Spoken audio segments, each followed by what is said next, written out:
এত বড় বড় ইলিশ আজকে আমি নিয়ে নিয়েছি। একদম সুস্বাদু করে কি রান্না করব, কি দিয়ে খাবো সমস্তটা কিন্তু এখনও আমি জানি না। একবার আমি কেটে কুটে ফ্রিজে দিয়ে দেব। তো এত বড় ইলিশ মাছ কোথা থেকে নিলাম, বাড়িতে এসে আমাকে দিয়ে যায় এক মাছ দাদা, তো আমাকে এনে দিয়েছে প্রত্যেক দিনের মতো। তো এখন এখন আমি কেটে নেব, কেটে সুন্দর করে এটাকে আমি ফ্রিজে ঢুকিয়ে দেবো।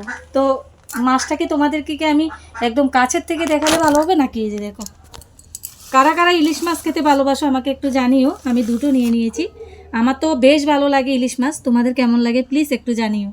মাছটা কিন্তু একদম টাটকা আছে, একদম খারাপ না।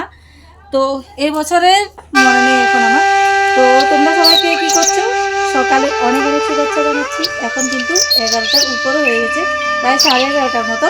আমি কিন্তু এখন রান্না করতে বসে গেছি, আরও একটা জিনিস রান্না করব। তো কেটে কেটে রেখেছি অলরেডি। এই যে আজকে মাংস হবে, আলু কেটে রেখেছি, এখনও পর্যন্ত মশলা টশলা বাটা হয়নি। তো এখন রান্না করব, সব রেডি করছি আমি। তার মধ্যে এই মাছ আলা এসেছে, তো তার জন্য আমি মাছ নিয়ে নিলাম।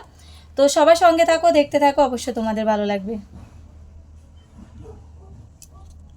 তো এখানে কিন্তু আমি মাছটা বেশ বড়, তো আমি দুটো মিলে 1 কিলো হয়ে গেছে। তার মানে বুঝতে পারছো একটা মাছে আধা কিলো করে হয়েছে। তো আমি অনেক বড় দেখে তার জন্য নিয়েছি, বড় বড় পিস হবে, খেতেও মজা হবে, তার জন্য আর কি। বটি দিয়ে কাটতে আমি ভালোবাসি, সবসময় আমি বটি দিয়ে কাটি, কারণ আমি চাকু বা কিছু সাহায্যে কাটতে পারি না। তো সবসময় আমার এই বটিটা দেখতে পাও তোমরা হয়তো বা আমার ভিডিওতে। তো আমি আস্তে আস্তে কেটে নিলাম। মাছটার মাথাটা দেখে সত্যি অনেক ভালো লাগছে, আর অনেক বড় দেখে আমি ভেবেছিলাম ডিম হবে, তবে ডিম হয়নি, এখানে কিন্তু তেল হয়েছে, অনেক বড় দেখতেই পাচ্ছ তেল হয়েছে। আর এই তেলটা আমি লাউ দিয়ে রান্না করব।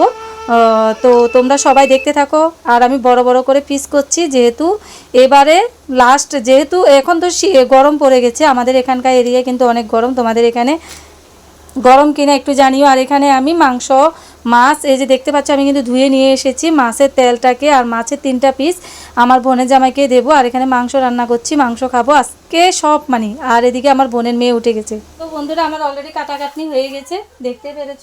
এই যে এখানে এখানে সব, এখনও কিন্তু পেঁয়াজ রসুন কাটা হয়নি। আমি প্রথমে বোনের জন্য ইলিশ মাছের 3 পিস বের করে রেখেছি, আর আমি এখানে লাউ কেটে নিয়েছি। তোমাদের সাথে কথা বলতে বলতে তখন মাছ টাছ কেটে মাছগুলো আধা ফ্রিজে ঢুকিয়ে দিয়েছি। আর এখানে মাছের তেল হয়েছিল, যেহেতু অনেক বড় মাছটা, ইলিশ মাছটা, তো এখানে 3 পিস বের করে নিয়েছি, পেঁয়াজ কেটে নিয়েছি লাউর জন্য আর কি।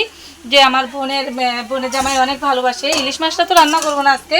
তো শুধু আজকে 3 পিস শুধু বোনের জামাইয়ের জন্য রান্না করছি, আর আমি মাংস রান্না করছি, মাংস দিয়ে খাবো আর কি। আর গরম গরম ভাতের সাথে ভালো লাগবে।